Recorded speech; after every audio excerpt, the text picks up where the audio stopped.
Baik, Assalamualaikum warahmatullahi wabarakatuh. Selamat pagi, salam sejahtera untuk kita semua. Yang saya hormati Bapak Ibu sekalian yang tentunya sudah hadir di Zoom pada pagi hari ini, di kesempatan yang berbahagia ini. Saya mohon izin apakah paparan saya sudah terlihat di layar Bapak Ibu sekalian? Sudah, Ibu. Baik, Bu Anita, terima kasih sekali. Baik, pertama-tama saya mengucapkan selamat Hari Gizi Nasional kepada Bapak Ibu ahli gizi tentunya, dan semoga momentum ini membuat kita menjadi lebih berkontribusi ya terhadap kesehatan nasional kita. Baik, sesuai dengan topik yang mintakan kepada kami, Direktorat P2 PTM. Saya perkenalkan, saya Esti Widyastuti. Mohon izin, saya mewakili Ibu Direktur yang sebenarnya sudah terjadwal ya, Bapak Ibu sekalian, tapi beliau ada hal yang tidak bisa diwakilkan beliau, sehingga meminta kami untuk mewakili beliau. Baik, saya akan menyampaikan terkait dengan kebijakan pencegahan dan pengendalian diabetes, dan tentunya juga mencakup prediabetes di Indonesia, dan tentunya sedikit menyinggung tentang tata laksananya. Ini mungkin yang menjadi topik diskusi kita pada pagi hari ini, ya. Berbicara tentang DM tentu tidak lepas dengan data ya Bapak Ibu sekalian. Kalau kita melihat kondisi di dunia, hampir 1,5 miliar penduduk di dunia ini dengan diabetes ya.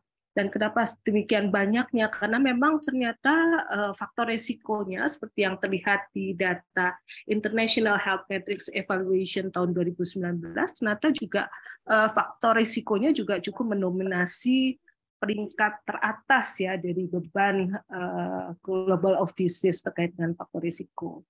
Baik itu tekanan darah tinggi, ya, kemudian gula darah atau hiperglikemia, dan juga dengan obesitas. Nah, Bapak Ibu sekalian, bagaimana dengan negara kita? Negara kita pun juga ternyata hampir sekitar tercatat 19,5 juta atau 10,6% ya prevalensi penduduk Indonesia ini dengan diabetes, menurut International Diabetic Federation tahun 2019. Dan angka ini akan diperkirakan bisa terus meningkat ya, hampir 30 juta ya penduduk Indonesia yang akan dengan diabetes di tahun 2045. Nah, Bapak Ibu sekalian, menjadi diabetes memang sebetulnya seperti penyakit PTM pada umumnya adalah kondisi kronik. Jadi sebetulnya sebelum menjadi diabetes pun juga ada proses yang menaun atau cukup lama ya untuk menjadi diabetes. Dan sebetulnya ini menjadi satu potensi peluang kita ya untuk bisa dilakukan intervensi sebelum menjadi diabetes. Nah, bagaimana kondisinya? Nah, ini yang juga ditampilkan oleh IDF ya, bahwa sebenarnya prediabetes di Indonesia juga ternyata cukup tinggi ya. Kalau kita lihat, Indonesia menempati peringkat ketiga ya dari negara-negara yang dengan prediabetes ya, dan angka ini juga akan diperkirakan juga meningkat ya, tapi semoga dengan berbagai intervensi ya tentunya akan semakin turun peringkat kita, seperti itu Bapak Ibu sekalian. Nah, Bapak Ibu sekalian, secara gambaran kalau diilustrasikan ya, estimasi kasus, kemudian kondisi saat ini ya, dari berbagai data yang kita dapatkan bahwa dengan 19,5 juta yang diperkirakan 19,5 juta orang di Indonesia dengan diabetes, ternyata baru sekitar 13% yang didiagnosis dan dilakukan tata laksana. Dan yang mendapatkan terkontrol gula darahnya atau glikemiknya, kondisi glikemiknya itu baru sekitar 1,2% ya. Dan ini tentunya menjadi tantangan kita semua yang hadir di sini, termasuk juga saya ya dan Bapak Ibu sekalian. Nah, data Riskesdas pun juga memperlihatkan bahwa Riskesdas tahun 2018 bahwa sekitar ini, angka ini sebetulnya tidak jauh berbeda dengan angka dari IDF ya. Kalau IDF tadi prevalensinya sekitar 10,6%, kalau Riskesdas tahun 2018 pun mencatat sekitar 10,9% ya. Nah, kalau ini adalah yang diperiksa atau diperiksa dengan menggunakan metode HbA1c. Nah, ternyata yang didiagnosis atau yang datang ke fasilitas pelayanan kesehatan itu baru sekitar 2%. Jadi ada sekitar 8,9 gap-nya atau dalam posisi ini termasuk juga yang mungkin dengan prediabetes, kemudian yang mungkin belum didiagnosis ya. Dan kondisi-kondisi ini tentunya menjadi tantangan kita bersama ke depannya. Kenapa? Karena bisa saja yang kondisi yang masih prediabetes ini dalam tanda kutip adalah dalam daftar tunggu ya untuk bisa menjadi diabetes ya. Sementara yang sudah diabetes yang belum ketemu atau belum didiagnosis bisa saja pada saat nantinya didiagnosis mungkin bisa dalam kondisi yang sudah dengan tahapan lanjut atau dengan komplikasi, dan tentunya implikasinya ke beban pembiayaan. Nah, Bapak Ibu sekalian, ini kalau kita bandingkan dengan prevalensi prediabetes ya, atau dalam hal ini impaired glucose tolerance ya, dari Riskesdas sebelumnya tahun 2013, kita melihat bahwa terjadi ya kurang lebihnya ada yang terjadi peningkatan ya, meskipun tidak terlalu jauh ya. Dan kenapa seperti ini? Ya tentunya implikasinya menjadi pembiayaan ya. Ini hampir sama dengan data dunia bahwa memang ternyata masalah-masalah ini komplikasi ini yang menjadikan baik jumlah kematian maupun pembiayaannya akan menjadi tinggi ya. Ini terlihat dari dana JKN ya yang terserap karena pembiayaan yang sudah dalam kondisi yang dengan komplikasi. Nah, sebenarnya Bapak Ibu sekalian, kalau kita lihat dari studi kohort ya yang dilakukan saat itu oleh Badan Litbangkes, memperlihatkan bahwa orang-orang yang ada satu studi ini dilakukan di Bogor ya, dan orang-orang yang dalam kondisi baik normal maupun yang dengan prediabetes ini dipantau dan dalam 10 tahun dan dianjurkan untuk dilakukan satu tindakan intervensi di situ. Dan sebenarnya ini yang menjadi peluang kita bersama, bahwa yang kita sangat berharap tentunya yang normal menjadi tetap normal ya, yang dengan prediabetes dengan intervensi perilaku maupun dengan intervensi gaya hidup sehat lainnya ya akan berharap juga akan menjadi paling tidak dalam kondisi prediabetesnya tetap aja jangan sampai malah berlanjut atau menjadi berlanjut ke diabetes ya. Nah, justru kalau dilihat di sini ya memang ada peluang untuk tetap dari prediabetes, ada peluang yang menjadi membaik ya setelah intervensi perilaku, dan tetap juga ada yang memang menjadi diabetes.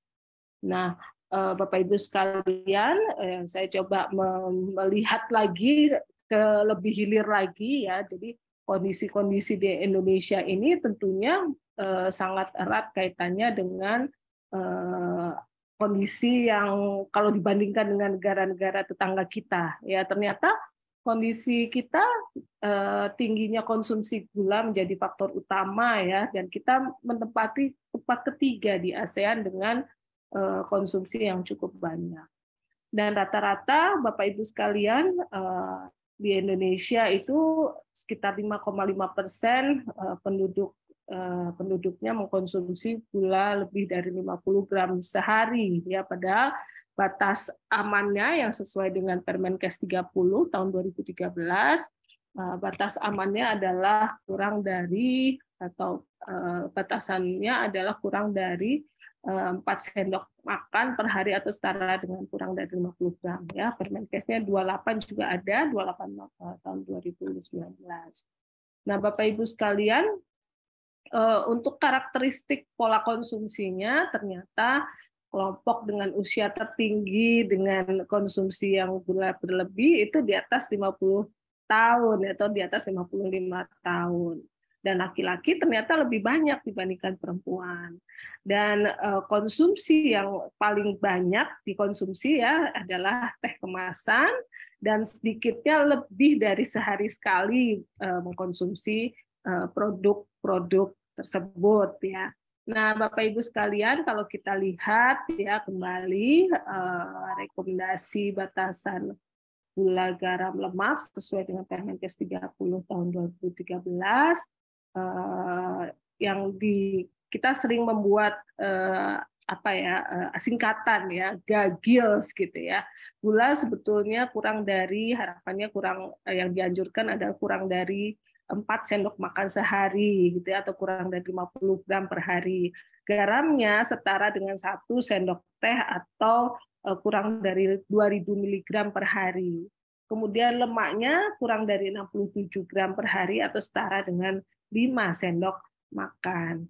Nah, kalau kita lihat ternyata ada sekitar lebih dari seperempat penduduk di Indonesia itu ternyata melebihi batas konsumsi gula garam yang dianjurkan. Nah, kalau kita lihat ini gambarannya Bapak Ibu sekalian. Ya, ini yang dengan beberapa provinsi yang dengan konsumsi yang gula maupun konsumsi natrium maupun lemak ya, yang ini proporsinya ada beberapa cukup tinggi. Nah, mari kita berlanjut ke proporsi berat badan lebih dan obesitas pada dewasa ya. Ternyata kondisi ini juga memicu terjadinya angka kejadian baik gizi lebih atau overweight dan obesitas juga trennya menjadi lebih meningkat ya dibanding dengan riskesdas sebelum-sebelumnya. Dan demikian juga terjadi pada anak-anak. Nah, Bapak Ibu sekalian, kalau kita lihat pola konsumsi pangan masyarakat Indonesia, ternyata konsumsi makanan berisiko terhadap kesehatan cenderung meningkat ya. Jadi rata-rata tentunya ini yang pangannya ya, makanan dan minuman yang jadi ya. Kemudian juga yang menjadi tren konsumsi di tahun mulai dari 96 juga terjadi tren konsumsi untuk minuman dalam kemasan. Nah, potensi-potensi ini baik ini yang tentunya cenderung membuat angka-angka diabetes maupun prediabetes juga menjadi tinggi. Nah, Bapak Ibu sekalian, tentunya kalau kita melihat secara keseluruhan, ini tidak hanya konsumsi ya, ternyata juga ada fisikal yang kaitannya dengan gaya hidup ya, kurang aktivitas fisik, kemudian juga adanya kemajuan teknologi ya, yang membuat kita semua sekarang di era abad sekarang ini lebih mengakses makanan berbagai jenis ragam makanan ya, termasuk juga bukan hanya kita, anak-anak kita pun juga mungkin lebih mengenal makanan-makanan yang sudah dalam kemasan ya, makanan yang yang siap saji yang sudah dalam kemasan atau mungkin yang sudah ada di waralabanya banyak di sekitar kita, itu lebih mudah untuk didapatkan dengan menekan satu dua aplikasi sudah terhidang di depan kita.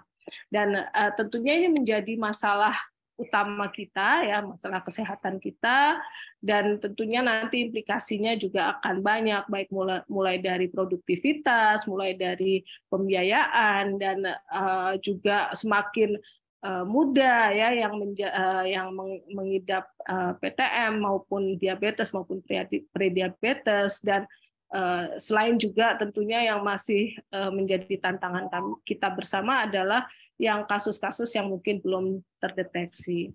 Nah, untuk itu beberapa strategi dan kebijakan sudah kita coba untuk lakukan. Dan mungkin sedikit kembali ke topik kita pada pagi hari ini, ya ini yang mungkin menjadi definisi ya terkait dengan prediabetes, yaitu kondisi di mana gula darah sebetulnya dalam tubuh seseorang itu lebih dari normal gitu ya. Normalnya kan cut off-nya adalah 100 kurang dari yang gula darah puasanya kurang dari 100 ya, dan gula darah 2 jamnya kurang dari 126 gitu ya. Nah, kondisi-kondisi ini kita sebut sebagai prediabetes gitu ya, kurang dari 126, 140 paling tidak ya. Nah, kondisi yang lampu kuning ini adalah kondisi-kondisi yang prediabetes, ya. Sehingga sebetulnya mereka belum diabetes, tapi sudah dalam kondisi yang lampu kuning tadi, ya. Sehingga apa yang sudah kita lakukan ya adalah transformasi kesehatan khususnya di layanan primer dan juga rujukan. Ini adalah suatu upaya kita untuk membaik mulai dari hulu sampai dengan hilir. Nah, Bapak Ibu sekalian, ini beberapa kaitan ya yang upaya penanganan baik diabetes maupun prediabetes ya. Mulai dari ada aturan terkait dengan PP2 standar pelayanan minimal ya, yang juga sehingga menurunkan beberapa aturan baik itu Permendagri maupun Permenkes ya, karena memang pelayanan baik deteksi dini maupun pelayanan tata laksana kasus itu masuk terkait dengan diabetes itu masuk di standar pelayanan minimal. Kemudian juga ada Inpres nomor 1 tahun 2017 tentang Germas ya, dan juga peraturan Menteri Kesehatan yang terkait dengan PTM ya, ada PTM, ada penanggulangan, ada Permenkes 71 ya, kemudian juga ada pelayanan kesehatan ya untuk Jamkesmas ya, ada BPJS ya yang juga sebetulnya menaungi juga untuk beberapa tata laksana atau dukungan pembiayaan untuk tata laksana DM. Kemudian juga ada Permenkes 5 tahun 2017 tentang ran penyakit tidak menular yang di dalamnya juga melibatkan lintas sektor. Nah, terkait dengan Permenkes 71 tentang penanggulangan PTM, berbagai upaya sudah kita lakukan ya, dan kita tetap butuh dukungan semua, termasuk Bapak Ibu yang hadir di sini, yang mulai upaya promosi kesehatan, ya, kemudian deteksi dini, ya, deteksi dini ini maksudnya adalah untuk identifikasi dan intervensi sejak dini, sehingga harapan kita juga bisa dilakukan tata laksana pada saat awal, gitu ya. Dan juga beberapa penyakit bisa dilakukan perlindungan khusus ya, dan juga tentunya semua kasus PTN harapan kita bisa dilakukan penanganan secara baik di level primer maupun level rujukan. Nah, ini termasuk juga upaya kita untuk prediabetes maupun diabetes ya.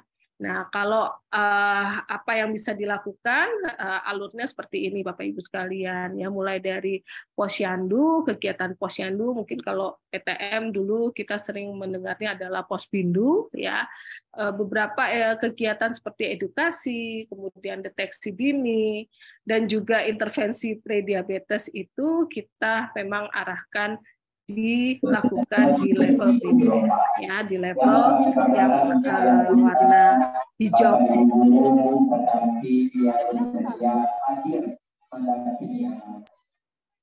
Ya.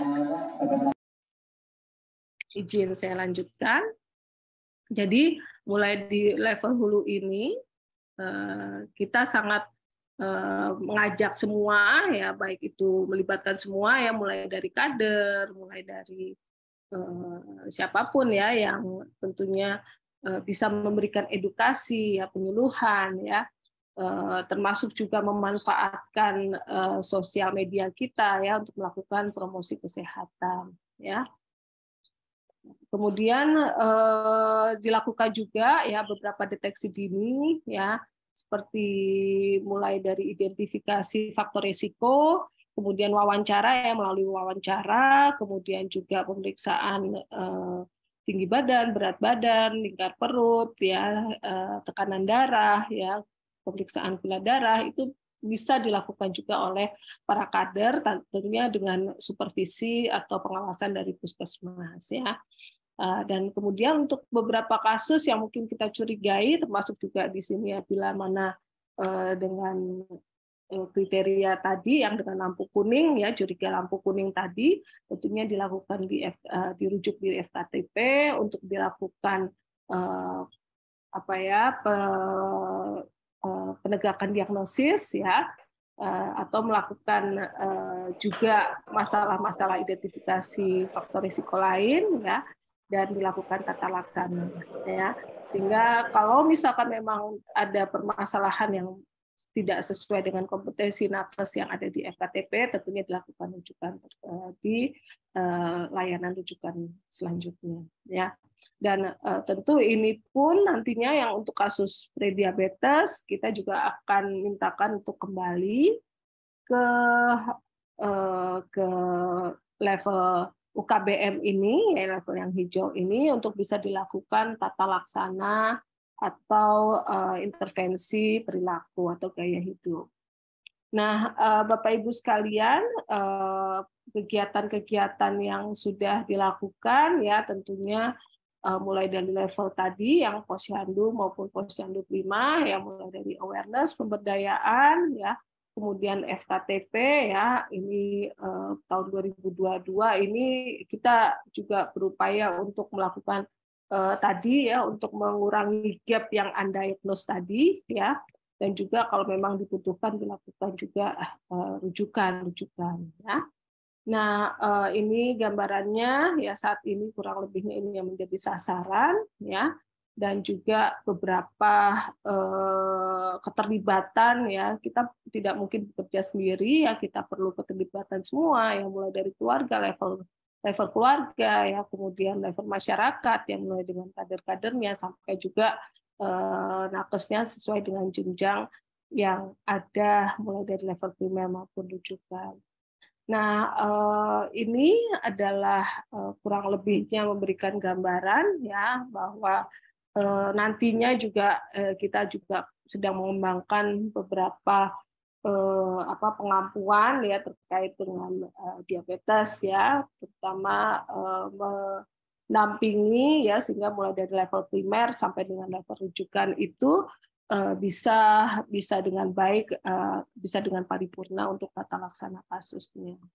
Nah, Bapak Ibu sekalian, mungkin kalau kita kembali ke inti pembahasan pada pagi hari ini, screening yang dilakukan ya untuk diabetes mellitus memang adalah screening untuk penduduk usia 40 tahun. Itu semua wajib untuk dilakukan pemeriksaan gula darah. Itu yang dilakukan di level mulai dari level UKBM ya maupun level primer. Kemudian juga yang kedua adalah sasarannya adalah usia 15 sampai 39 tahun yang dengan faktor risiko PTM baik itu obesitas maupun obesitas sentral maupun dengan kalau sudah diperiksa tekanan darahnya tinggi ya, baru dilanjutkan lagi dengan pemeriksaan gula darah. Kemudian kegiatan ini sebetulnya sesuai dengan kesepakatan, tapi paling tidak 1 tahun sekali setiap orang itu merasakan untuk dilakukan pemeriksaan tersebut ya. Dan tentu karena pelaksanaannya adalah yang sudah terlatih ya, kader yang sudah terlatih. Oleh karena itu tetap perlu pendampingan ya sesuai dengan kapasitasnya ya, dan juga untuk pada saat ada masalah dilakukan rujukan ke FKTP. Nah, selanjutnya untuk hasil dari penilaian screening tadi ya, kalau normal ya tetap dilakukan pertahankan gaya hidup sehat ya. Kalau yang dengan prediabetes atau yang tadi dengan kriteria yang lampu kuning tadi, tentunya dilakukan edukasi untuk melakukan gaya hidup sehat ya, dan pemantauan berkala secara 3 bulan, paling tidak 3 bulan. Harapannya dengan intervensi selama 3 bulan itu paling tidak sudah ada perubahan, entah itu perubahan perilakunya maupun bahkan faktor risiko lainnya. Dan untuk yang sudah dengan masalah hiperglikemi ya, hiperglikemi tentunya dilakukan rujukan tindak lanjut ini ke fasilitas pelayanan kesehatan baik itu puskesmas maupun FKTP lainnya. Kemudian berdasarkan screening, kalau yang ada di puskesmas ya bisa juga dilakukan screening di FKTP ya. Ya tadi sama ya, untuk yang normal tetap dilakukan gaya hidup sehat, yang prediabetes juga sama ya, edukasi dan juga motivasi terutama untuk melakukan perubahan perilaku ya sehingga bergaya hidup sehat ya. Kemudian yang diabetes tentunya di sini dilakukan tata laksana sesuai dengan pedoman praktek klinik kedokteran dan juga peraturan lain yang mungkin berlaku ya. Peraturan lain berlaku di sini bisa jadi kalau dia itu seorang anggota BPJS tentu dilakukan tata laksananya dengan obat-obat yang memang menjadi haknya dia sebagai anggota BPJS ya. Kemudian untuk tindak lanjut screening tentunya yang prediabetes tadi bisa dilakukan rujuk balik atau dikembalikan ke posyandu atau pospindu ya untuk mungkin bisa bersama-sama dengan yang lain ya melakukan kalau bersama-sama itu akan lebih mudah sehingga akan lebih semangat gitu ya untuk melakukan gaya hidup sehatnya.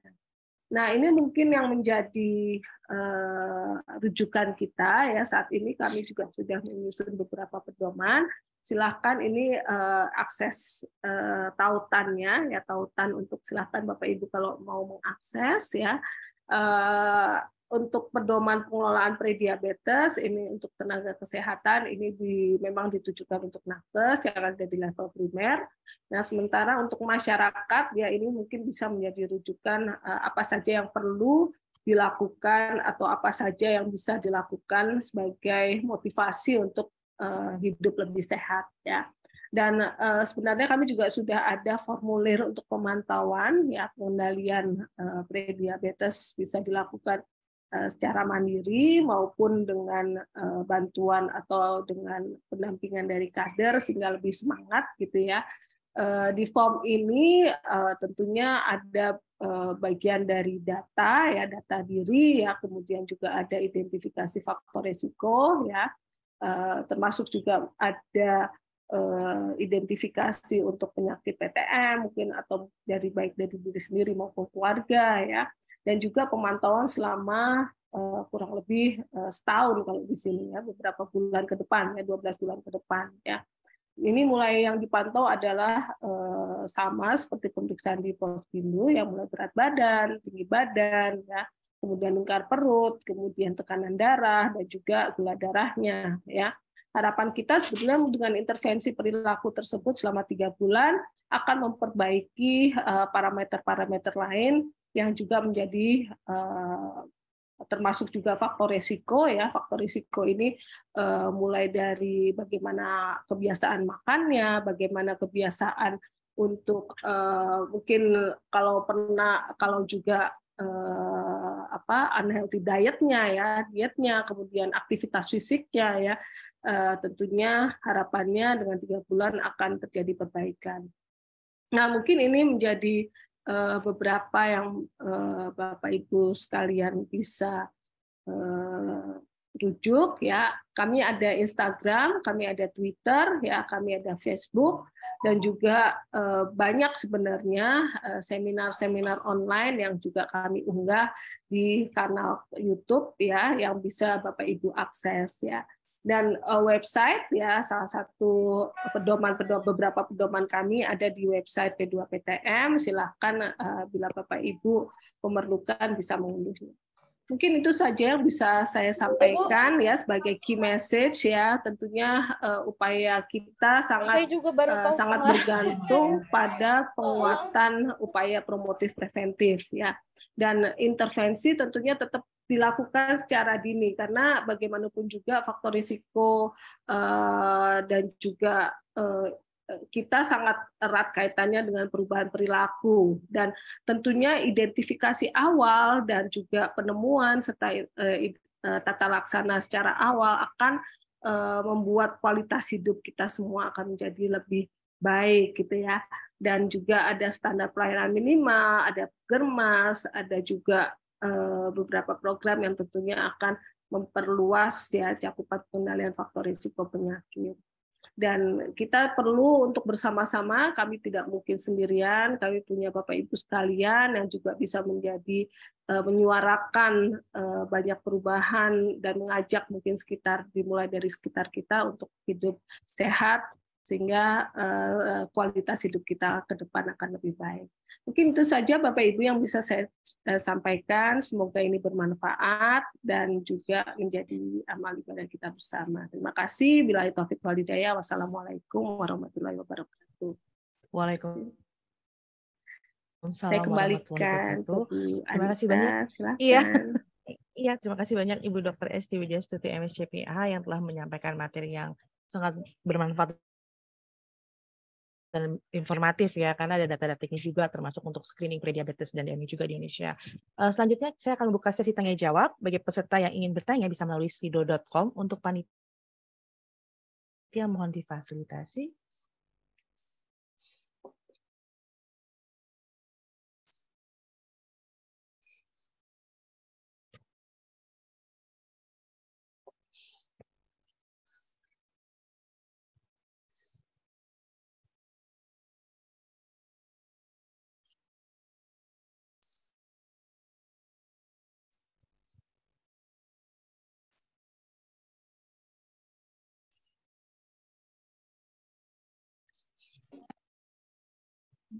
Anita, punten, ini ada beberapa pertanyaan yang saya lihat di kolom chat box.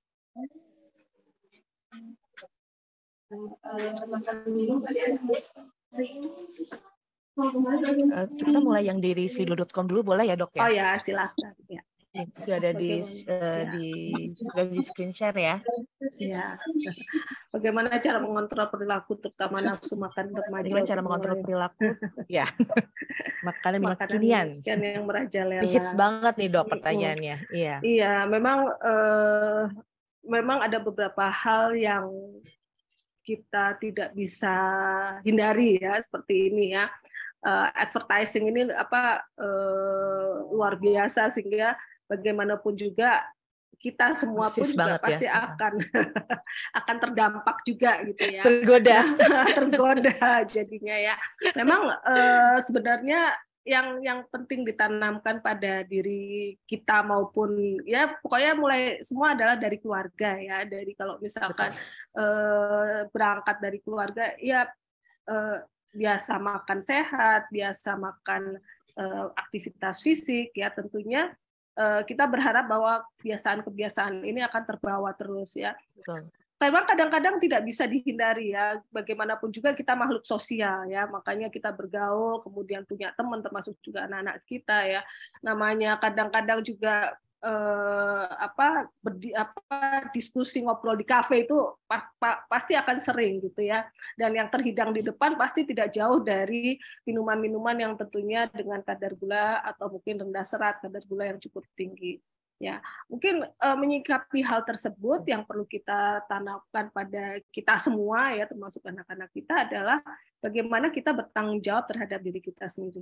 Oke, kita makan ini, oke kita konsumsi ini, tapi setelah itu tentunya dengan kalori tinggi, tentunya kita tetap harus melakukan aktivitas fisik. Oke, makan, tapi nanti naik motornya dituntun dulu ya, seperti itu ya, atau mungkin nanti naik kendaraan umumnya agak jalan dulu ya, gitu, sehingga kalori yang masuk dengan kalori yang keluar akan seimbang, gitu ya. Dan ini kalau misalkan kita sampaikan juga ke anak-anak kita ya, kita mulai dari mencontohkan ke anak-anak kita, dimulai dari kita sendiri, gimana pun juga tetap harus dimulai dari kita sendiri. Harapan itu juga pasti saya sih cukup yakin ya, kalau kita mencontohkan ya tentunya semua akan terbawa ya, seperti itu mungkin menanggapin dari Bu Dian Mayang ya.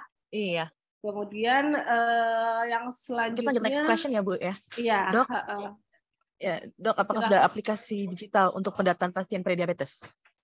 Ya, untuk pendataan kita saat ini memang ada dengan tim DTO ya, tentunya sedang mengembangkan juga ya. Sudah ada aplikasinya untuk pencatatan dan pelaporan yang dilaporkan oleh teman-teman saya yang ada di baik puskesmas maupun dinas ya, maupun lewat kader ya, karena asik, menggunakan asik. Nah, itu yang menjadi aplikasi kita ya, yang karena memang arahannya Pak Menteri Kesehatan, Pak pimpinan kami adalah nanti ke depannya adalah terintegrasi semua ya aplikasi-aplikasi yang ada di kesehatan di satu Sehat Indonesia itu. Sehingga memang saat ini aplikasi asik itu yang menjadi tumpuan kami ya untuk pencatatan, sistem pencatatan dan pelaporan. Itu mungkin Bu Anita. Iya, berikutnya bagaimana pemantauan gula darah secara mandiri bisa membantu pasien diabetes untuk mencegah perparahan penyakit. Berapa kali harus cek gula darah? Ya, untuk gula darah mandiri tentunya berbeda ya tiap individu ya. Kalau yang dengan konsumsi insulin, mungkin yang sudah dengan tahapan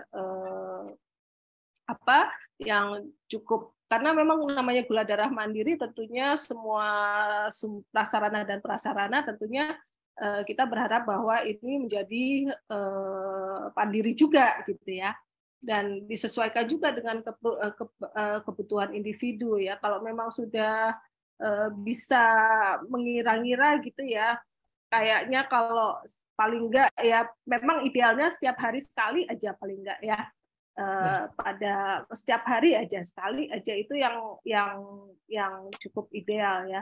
Kalau anak-anak justru yang diabetes dengan pada lebih anak ketat. Justru malah lebih ketat gitu ya. Betul. Karena memang mulai dari awal sebelum dilakukan makan, sebelum konsumsi obat itu, jadi sebetulnya itu sangat variatif ya. Atau dengan mungkin dengan sudah dengan tata laksana insulin itu juga mungkin akan lebih ketat lagi ya. Dan tapi kalau paling idealnya sebetulnya paling tidak sehari sekali aja sudah cukup memberikan gambaran gitu ya. Tapi ya memang itu sangat-sangat tergantung pada individu. Ya, mungkin itu yang bisa saya tanggapi. Iya. Kalau aku boleh share sih memang iya sih, Dok. Aku kan pakai insulin kan. Jadi aku selalu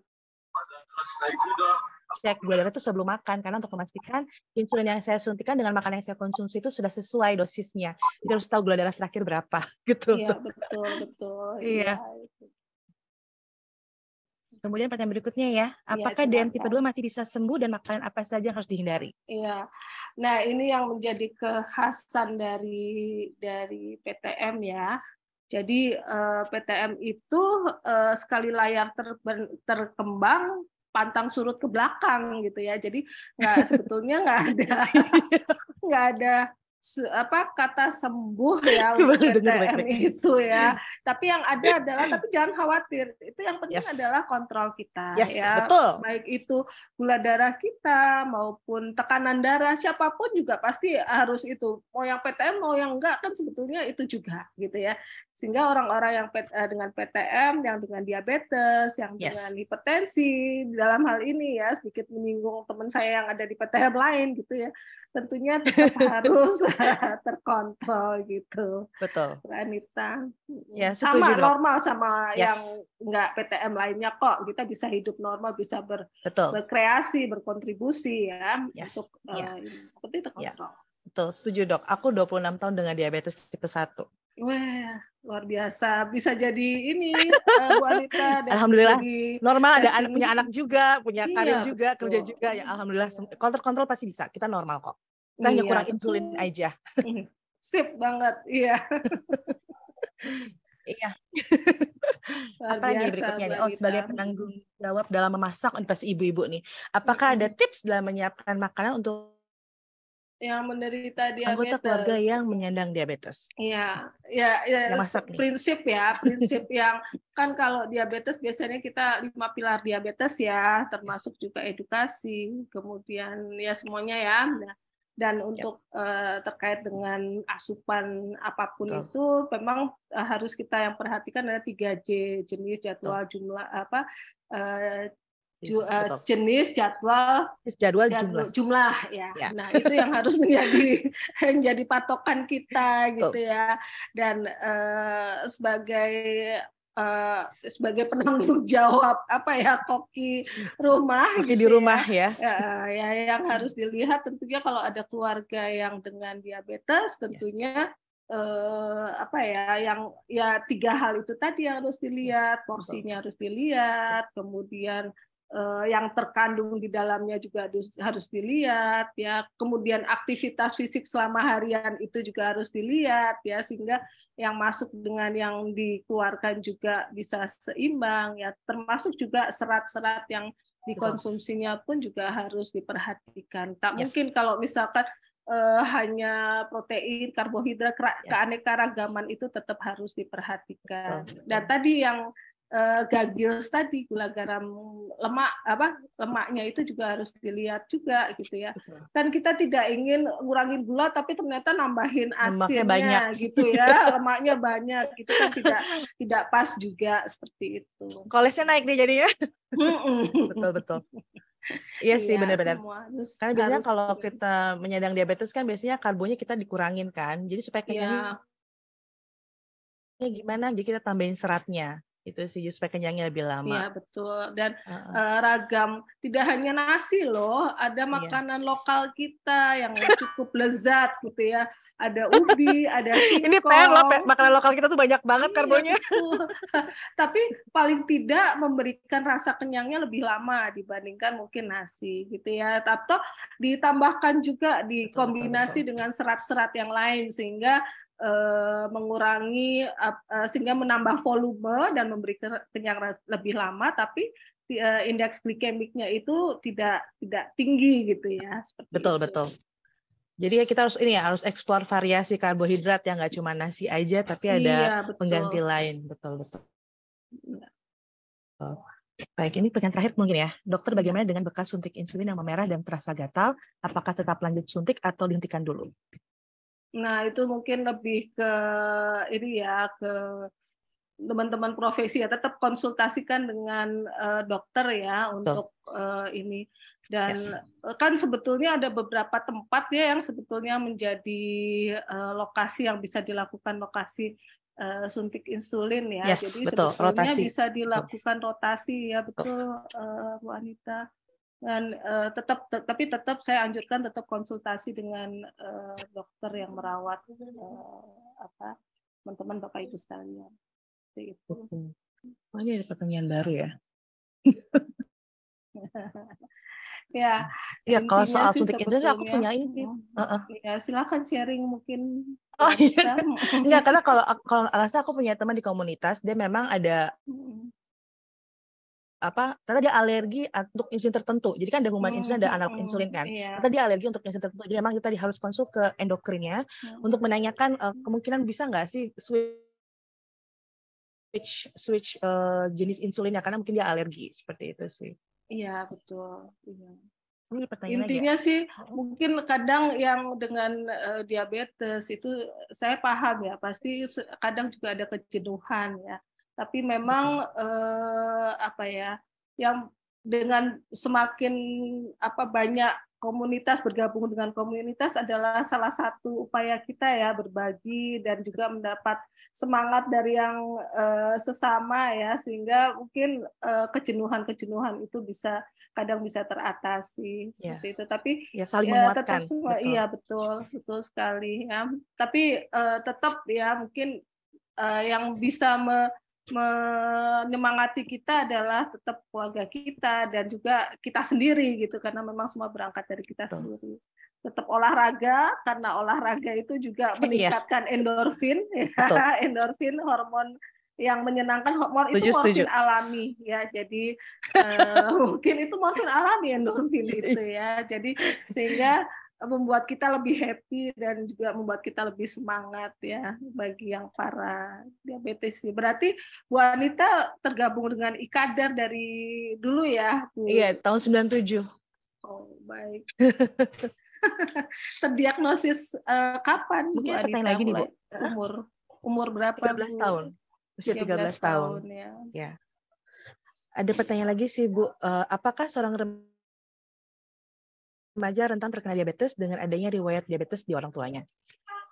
Iya, mungkin memang susceptible ya, jadi lebih rentan ya untuk orang yang dari beberapa studi literatur juga orang yang dengan satu salah satu dari orang tuanya terkena betul. diabetes, dengan diabetes lebih rentan. Kalau dua-dua orang tuanya dengan diabetes makin rentan Lebih lagi, lebih kuat lagi genetiknya ya berarti. ini ya, Betul. lebih susceptible gitu ya. Yes. Tapi bagaimanapun juga namanya ini kondisi kronik, kita semakin bertambah tua itu beberapa kemungkinan penyakit PTM tentu akan tetap menghampiri kita ya. Tapi bagaimana upaya kita dengan menjalani perilaku hidup sehat itu harapan kita ini akan lebih mundur lagi untuk terkena PTM-nya. Mungkin Betul. tidak bisa ditolak, tapi paling tidak ini heal gitu ya kalau di itu lamanya kita hidup sehat, lamanya kita punya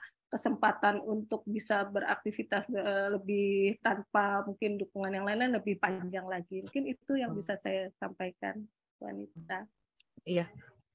Satu pertanyaan lagi boleh, Bu? Silakan. Ya, bagaimana Mumpung kita dengan bisa DM1? ketemu. Iya, Bu, jadi kayak bakal panjang nih ceritanya. Iya, DM tipe 1. Bagaimana dengan DM1, Dok? Apakah bisa dicegah? Iya. Iya, mungkin Bu Anita lebih bisa lebih punya pengalaman ya terkait dengan hal ini. Jadi kalau Iya, karena kan kalau DM1 memang autoimun ya, jadi memang iya ya itu betul nggak bisa dicegah karena namanya autoimun entah kenapa gitu ya, namanya sistem kekebalan tubuh kita yang harusnya justru menyerang yang kuman-kuman itu malah justru menyerang kita sendiri gitu ya. Entah kenapa bisa terjadi itu, tidak sampai saat ini ilmu pengetahuan belum bisa menjawab itu. Tapi memang sebagian besar DM tipe 1 adalah autoimun gitu ya. Dan tetap sama, gejalanya sama dengan DM tipe lain ya. Jadi seringkali justru DM tipe 1 itu terdiagnosisnya sudah dalam kondisi yang perlu emergency saat itu, sehingga baru ketahuan loh kenapa gitu ya. Memang kondisinya seringkali gitu. Jadi mau nggak mau edukasi, kemudian awareness ya, awareness dari support system, maksudnya support system itu mulai dari orang tua, guru-guru mungkin, karena si anak itu mungkin waktunya lebih banyak di sekolah, dan mungkin teman-teman sebayanya itu menjadi sangat penting. Selain juga petugas kesehatan sendiri ya, karena petugas kesehatan teman-teman saya juga masih banyak ini yang masih belum bisa nggak, kadang-kadang nggak juga gitu ya, karena memang gejalanya itu nggak sangat-sangat, kadang-kadang juga tidak yang katanya banyak minum, banyak kencing, banyak makan gitu tuh kadang-kadang nggak jelas kalau pada anak-anak. Justru pada saat sudah dalam kondisi emergency itu baru ketahuan. Ya, betul. Itu mungkin. Betul, Dok. Iya. Ini memang terkait dengan awareness ya, karena kadang orang tuanya juga nggak tahu sih gejala diabetes seperti apa. Jadi mungkin anaknya sudah menunjukkan, cuma masih kita masih kayak deny gitu. Masa sih nggak mungkin anak saya diabetes kayak gitu. Jadinya tidak menyalakan alarmnya. Iya, betul. Gitu. Nggak bawa ke rumah sakit anaknya. Dan sebagian juga orang tua juga, saya memberi makan anak saya baik, memberi ini saya baik. Kenapa kok anak saya itu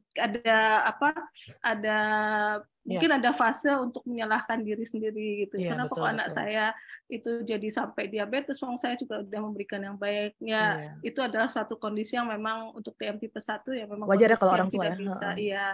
Maksudnya tidak bisa karena masih belum pengetahuan sampai saat ini belum bisa mengidentifikasi hal-hal tertentu ya. Seperti itu. Iya, Dok, betul, Dok. Mungkin terakhir ya ini ya. Untuk pasien dengan luka diabetes dengan gula stabil, apakah perlu menambah jumlah protein untuk penyembuhan luka atau tetap diet rendah karbo saja? Ya, tentunya kalau kami apapun itu ya, kami tetap menganjurkan untuk seimbang ya. Diet seimbang itu penting karena namanya karbo, namanya namanya protein, namanya serat itu saling melengkapi satu sama lainnya untuk kegiatan kita sehari-hari ya, baik untuk salah satunya ini ya, untuk memperbaiki organ-organ yang rusak ya, termasuk juga luka ya, untuk memberikan energi kita untuk bisa beraktivitas, untuk bisa berpikir ya, untuk bisa melancarkan metabolisme ya serat itu ya, sehingga tetap ada yang proses ekskresi, proses yang dibuang itu juga bisa terjadi dengan baik. Itu tetap tiga hal itu tetap harus seimbang. Itu saja sih. Rendah karbo ya, Betul sih. ya betul ya, karena memang rendah karbo itu harus erat kaitannya dengan glikemik yang ada di darah ya. Tentunya harus tetap, intinya bukan rendah karbo sih, tapi tetap seimbang aja gitu sebetulnya. Ya, Ya, jadi kelihatan ini peran pentingnya ahli gizi di sini nih, ya Cie. betul. Ya, jadi kalau ada apa-apa, ya karena memang benar, karena aku ingat pas aku setelah melahirkan aku operasi sesar kan. Berarti kan untuk penyembuhan luka gimana caranya supaya aku dapat asupan protein tapi nggak naikin gula darah. Nah, itulah fungsinya ahli gizi, kita konsul, bikin Ya, meal plan gimana caranya supaya luka sembuh dengan cepat, tapi gula darah juga terkontrol dengan baik. Ya, apa lagi ya? Oke, itu semua pertanyaan ya.